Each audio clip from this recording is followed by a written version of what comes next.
Breaking news చూస్తున్నాం. తనపై trolls చేస్తున్న వారిని అన్వేష్ టార్గెట్ చేశాడు. అన్వేష్ వారికి వార్నింగ్ కూడా ఇచ్చిన పరిస్థితి.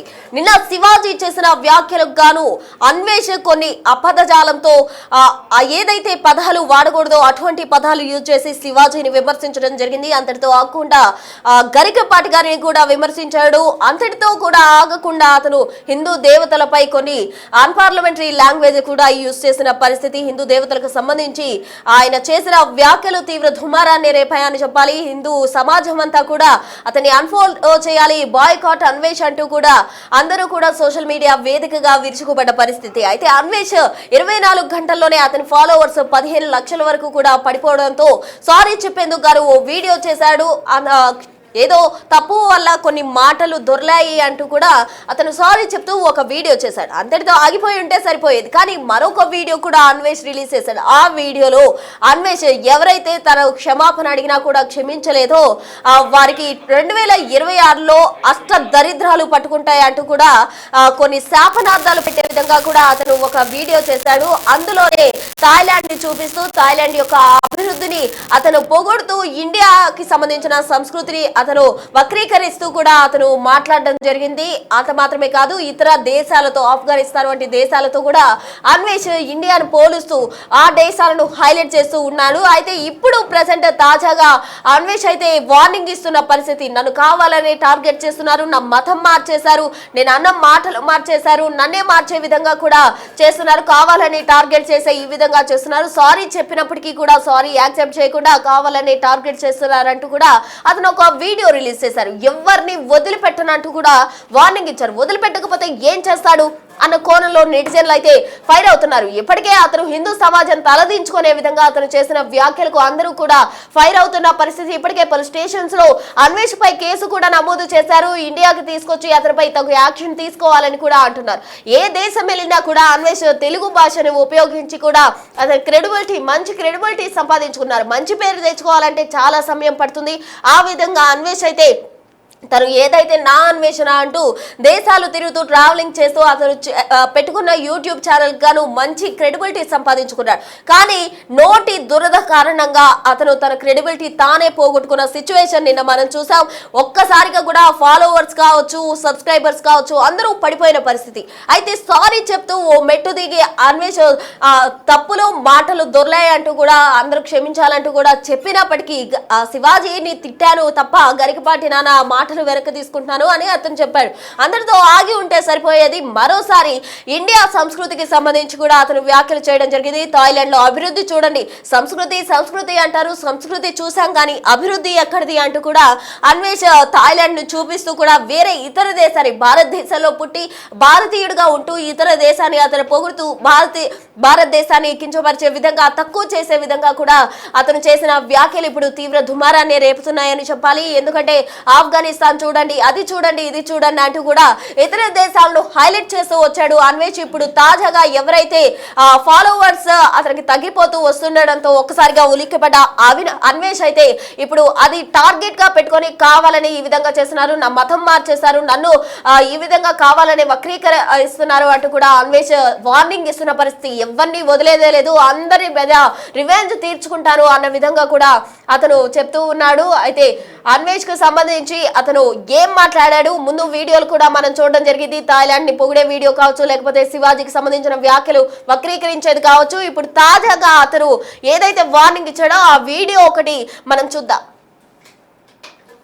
శివాజీ గారు ఆడవాళ్ళు చీరలు కొట్టుకోవాలి, సామాన్లు కనబడుతున్నాయి, ఆ సామాన్లు కనబడడం వల్ల వీళ్ళందరూ రెచ్చిపోతున్నారు అని అంటే ఆయన వచ్చింది అది ఎంత తప్పు అంటే తల్లి పాలు తాగి తల్లి రొమ్ములు కుట్టడం. ఇప్పుడు సినిమా ఇండస్ట్రీ అంటేనే ఎక్స్పోజింగ్, ఐటెం సాంగులు అన్నీ. ఆయన ఇప్పుడు ఆమె చిన్నపిల్లడా అనడానికి నాకన్నా ముసలోడు. ఆయన వచ్చి ఇలా అనడం చాలా పాపం అనిపించింది. ఎంత పాపం అంటే సినిమా ఇండస్ట్రీ వాళ్ళు మాట్లాడచ్చు. సినిమా ఇండస్ట్రీ అంటే ఫ్యాషన్, ఎక్స్పోజింగ్. ఇప్పుడు పౌరాణికాలు తీసేటప్పుడు చీరలు కట్టుకుంటారు, లేనప్పుడు వాళ్ళు స్లీవ్లు అవి వేసుకుంటారు. సో సామాను అనే పదం వాడటం అనేది నాకు తప్పు అనిపించింది. ఆడవాళ్ళకి మనం చెప్పక్కర్లేదు ఎక్కడ ఏం కట్టుకోవాలి. ఇప్పుడు అమ్మ వచ్చింది కంబోడియాలోని, నేనేమైనా చెప్పానా చీర కట్టుకోమని అమ్మ కట్టుకుంది కదా. మనం ఏం చెప్పక్కర్లేదు. ఆడవాళ్ళకి మనం ఎవరు చెప్పడానికి? నేనేం వదిలేను, నేను వదిలే ప్రసక్తే లేదు. ప్రతిసారి జరిగిన రేపల్లా నేను ఒక బాధ్యతగా ఒక భారతీయుడుగా నేను రేపుల మీద స్పందిస్తాను. తప్పు అలా చేయకూడదు ఆడవాళ్ళని. కానీ నేనే ఒక రేపిస్ట్ గాను, నేనే ఒక ఇదిలాగా ఎలా తప్పు. ఏ కర్ర నగ్గుంటే ఆ కర్ర కాలుతుంది. నేను న్యాయం ధర్మం పట్టుకొని ఉంటాను. దేశాన్ని మార్చడం ఇప్పుడు ప్రపంచం అంతా తిరిగేసాను, నాకు ఇంకేం పని లేదు. దేశాన్ని ఉద్ధరించడమే పని. అవన్నీ కాదు, నేను వదలలేను. ఆ తర్వాత ఈయన అన్నాడు, ఈయన సినిమా ప్రమోషన్ కోసం చేసిన రాజకీయం అందరికీ తెలుసు శివాజీ గారు ఎందుకు చేశారని. ఆ సినిమా ఆయనకు తెలీదా ఇదంతా అవుతుందని? అందులోనూ బిగ్ బాస్లోకి వెళ్ళి వచ్చాడు. ద్రౌపదీదేవి చీరలో కొట్టుకొనే ఉన్న మగవాడు ఒక్కడ బుద్ధితో చూడడం వల్ల వాళ్ళని అపహరించి వాళ్ళు చచ్చిపోయారు.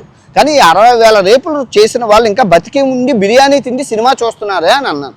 సో దాన్ని మీరు అర్థం చేసుకోపోగా నన్ను యాంటీ హిందూ అని ఒకడు, అమెరికా వెళ్ళిపోయానని ఒకడు, దుబాయ్లో ఉంటానని ఒకడు, హిందూని పాస్పోర్ట్ జపాన్ అని ఒకడు, రేపులు చేశానని ఒకడు, ఉచ్చతరం పోయి పియ్య తరం పోయి వచ్చ. మళ్ళీ చెప్తున్నాను, మీ ఉల్లిపాయల కోసం మీ టమాటాల కోసం మీరు చేసి ఉండొచ్చు, తప్పులేదు. కానీ భగవద్గీత మీద వినాయకుడి మీద ప్రమాణకం చేసి చెప్తున్నాను, 2026 హాస్పిటల్ బెడ్ మీద ఉండి దరిద్రాన్ని అనుభవించినప్పుడు నేను గుర్తొస్తాను. నేనేం అనుభవించను, ఎందుకంటే ధర్మం న్యాయం అనే 2 అస్త్రాలతో బతుకుతున్నాను.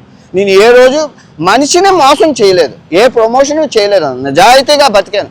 నాకు వచ్చిన డబ్బుల్ని కూడా ఒక 80 లక్షల రూపాయలు దాన ధర్మాలు చేశాను. బెట్టింగ్ యాప్లో చనిపోయిన కుటుంబాలకి 30 లక్షలు ఇచ్చాను. నేను ఏ తప్పు చేయలేదు. మళ్ళీ చెప్తున్నాను, ఏ చెట్టున అగ్గుంటే ఆ చెట్టు కాలుతుంది. నేను నిజాయితీగా బతుకు ట్యాక్స్ కడుతున్న వాడిని భారతీయుడిగా సిటిజన్షిప్ మార్చుకోవాలంటే చిటికలో మార్చుకోవచ్చు. అయినా భారతీయుడిగానే ప్రపంచం చూపించాలి. భారతీయుడిగానే పుట్టాను, భారతీయుడిగానే సస్తాను, హిందువుగానే పుట్టాను, హిందువుగానే సస్తాను. వీళ్ళు వచ్చి మతం మార్చేసి ఆ తర్వాత దేశభక్తిని మార్చేసి వీళ్ళకి నచ్చినట్లు చైనా సిరీస్ అప్పుడు అలాగే చేశారు. ఇప్పుడు ఆడదాయి స్వేచ్ఛ మీరు ఇలాగా మాట్లాడుతుంటే ఆడవాళ్ళు వెళ్ళిపోతారు, తర్వాత మీరే బాధపడతారు. నేను మాట దొరికింది, దానికి క్షమాపణలు అడుగుతున్నాను అన్నాను. అవన్నీ మాకు కుదరకపోతే నన్నే చేయమంటావు? ఒక హిందువుని మతం మార్చడానికి మీరెవరు? ఏ సంబంధాలు ఉంటాయని నాకు తెలియకూడతాను. ఈ బెట్టింగ్ యాప్ల్లో ఎన్నో మంది జీవితాలను నాశనం చేశాను. బెట్టింగ్ యాప్లు లేక తినడానికి తిండి లేక, కంపెనీలకి తినడానికి తిండి లేక, దేశాన్ని ఈ బెట్టింగ్ కోపం నుంచి కాపాడాను కదా. వాళ్ళు తట్టుకోలేక దొరికాడు ఛాన్స్, దొరికినప్పుడే కొట్టాలి అని. కానీ ఎవరెంత కొట్టినా న్యాయం ధర్మం నా దగ్గర ఉంటాయిగా. నేనేం పాపం చేశానని చెప్పి ఆ సీతమ్మ వాడికి తెలియదా నేనేం మాట్లాడుతున్నాను? కంట మీద కత్తి పెట్టిన అధర్మంగా నేను చెయ్యాను. సబ్స్క్రైబర్లని ఫాలోవర్ని దేవుడిగా పూజించే నేను ఒక దేవతని నేను ఎలారా అంటాను? ఇంకిత జ్ఞానం కొంచెమైనా ఉండాలిగా. ఒక మనిషి ఒకటి అన్నాడంటే ఎందుకన్నాడు, ఏమన్నాడు అని తెలుసుకో. ముందు వెనకాతలు ఏం తెలుసుకోకుండా నోటికి ఏది వచ్చినట్లు అది వాగేయడమే. ఓకే, ముందుంది కదా ముసల పండుగ 2026 నాది. ఏది 2026 నాది. ఇంకా 2 రోజులు ఉంది కొత్త సంవత్సరం. ఈ కొత్త సంవత్సరంలోనే దేవుడే సమాధానం చెప్తాడు. కానీ ఎవడైతే సీతమ్మని అని చెప్పి ఉల్లిపాయలకి టమాటాలకి చేశారో 2026 మార్క్ మై వర్డ్స్, రక్తం కొక్కుకొని దరిద్రంతోనే హాస్పిటల్లో ఉండి నన్ను గుర్తుకు తెచ్చుకుంటా. ఆల్రెడీ ఈ బెట్టింగ్ యాప్ వాళ్ళందరూ అనుభవిస్తున్నారు, కుక్క చావు చేస్తున్నారు, ఇంకా అనుభవిస్తారు, ఇంకా ఉంటుంది. ఎప్పుడు కర్మ ఎవరిని వదలదు. నేనేం ఫాలో అవ్వమని ఎప్పుడైనా సబ్స్క్రైబర్ అవ్వమని ఎప్పుడైనా అడిగానా? చూసి ఇంత సాధించా, ఇంకేం కావాలి? 8 కోట్ల బ్యాంక్ బ్యాలెన్సులు, ఇంత ఫాలో ఏం చేసుకుంటాం? నాకు ఒక వీడియో వచ్చింది శివ. సో చూసారు కదా అన్వేష్ ఏ విధంగా మాట్లాడుతున్నాడో. మునుపు వీడియోలో కూడా తన నాలుకకు మచ్చుంది అంటే జరిగిపోతాయి అంటూ కూడా, అష్ట దరిద్రాలు అంటుకుంటాయి అంటూ కూడా అతను శాపనార్థాలు పెట్టాడు. ఇప్పుడు ఈ వీడియోలో ఏమో ఏకంగా వార్నింగే ఇచ్చేస్తున్నాడు. అసలు అన్వేష్ పరిస్థితి ఏంటి అన్న వివరాలు మా ప్రతినిధి దేవిక అందించేందుకు సిద్ధంగా ఉన్నారు. దేవిక చెప్పండి, ఏంటి అసలు అన్వేష్ బాధ? ఎవరికి అర్థం కాని పరిస్థితి. నెటిజన్లు అయితే అతనిపై తీవ్రంగా కూడా మండిపడుతున్నారు. ముందు ఒక వీడియో చేశాడు, అందులోనే నోరు చారాడు అనుకుంటే మరొక వీడియోలో సారీ చెప్పాడు. అంతటితో ఆగకుండా మళ్ళీ కూడా శాపనార్థాలు పెట్టు ఇంకో వీడియో రిలీజ్ చేశాడు. ఇప్పుడు వార్నింగ్ ఇస్తూ కూడా ఇంకో వీడియో. అసలు అన్వేష్ బాధ ఏంటి? అసలు ఏం కన్వే చేయాలనుకుంటున్నాడు? అతని తీరేంటి? ఎస్ లో మనం చూడొచ్చు ముందు నుంచి కూడా నాన్ వేషణ అనే వ్యక్తి ఎంత సెలబ్రిటీ అనేది కూడా మనకు తెలుసు. ఆ వీడియోస్ కి సంబంధించి లేకపోతే వ్యూస్ కావచ్చు బాగా ఫేమస్. అలాగే బెట్టింగ్ యాప్స్ కూడా తన కారణంగానే ఈ రోజు ఇంత పెద్ద సంచలనం సృష్టించిందని తెలిసినప్పటికీ కూడా శివాజీ విషయంలో మాత్రం ఆయన నోరు జారిన వీడియో మాత్రం చాలా వైరల్ గా మారింది. ఎవరైతే ఆయన్ని ఎక్కువగా అభిమానించారో వాళ్ళే ఇప్పుడు ఆయనకి అగేన్స్ట్ గా మారటంతో ఒక్కసారిగా చాలా మంది కూడా ఆయన సబ్స్క్రైబర్స్ కూడా మళ్ళీ అన్సబ్స్క్రైబర్స్ అవ్వటంతో ఒక్కసారిగా అది జీర్ణించుకోలేక ఈ విధంగా సారీ చెప్పాడంటూ కూడా ఆయన అభిమానులుగా ఉన్న వ్యక్తులు చెప్పడం జరిగింది. కానీ ఇప్పుడు మళ్ళీ సడన్ గా అతను ఇంకొక వీడియో చేసి మళ్ళీ ఇప్పుడు నేను అదే ఉద్దేశంతో అనలేదు, నేను కేవలం అంటే ఏదైతే సామాన్లు ఏవైతే అన్నాడో వాటి మీద అన్నాను తప్ప ఇంకోటి కాదు అంటూ కూడా ఆయన చెప్పడం. అదే విధంగా నా నోటి మీద మచ్చలు ఉన్నాయి, నేను అంటే నిజమవుతాయి అంటూ కూడా మా అమ్మ కూడా ఇక్కడ కాంబో నియా వచ్చారు. మా ఫ్యామిలీ కూడా అంటే ఆడపిల్లకి ఎక్కడ ఏ బట్టలు వేసుకోవాలో తెలియదా, నువ్వు చెప్పడం ఏంటి, నాకంటే ముసలోడివి నువ్వు అంటూ కూడా ఇప్పుడు కూడా నోరు చూడటం అనేది ఎంత వివక్ష చూపిస్తుంది అనేది కూడా ఇక్కడ మనం దేవిక మనం చూస్తున్నాం. తను ఒక హిందువునని నా మతాన్ని కూడా మార్చే ప్రయత్నం చేస్తున్నారు అని అన్నారు. ఏవైతే నెటిజన్లు సోషల్ మీడియాలో వస్తున్న వీడియోలో అతను క్రిస్టియన్ కాబట్టి ఈ విధంగా వ్యాఖ్యలు చేశాడు, గొర్రెబిడ్డ అంటూ కూడా కొంతమంది వీడియోస్ పోస్ట్ చేయడం జరిగింది. ఆ వీడియోస్ కు సంబంధించి ఇప్పుడు అతను తను ఒక హిందువునని చెప్పుకోవడానికి వీడియో చేశాడు అనుకోవచ్చా?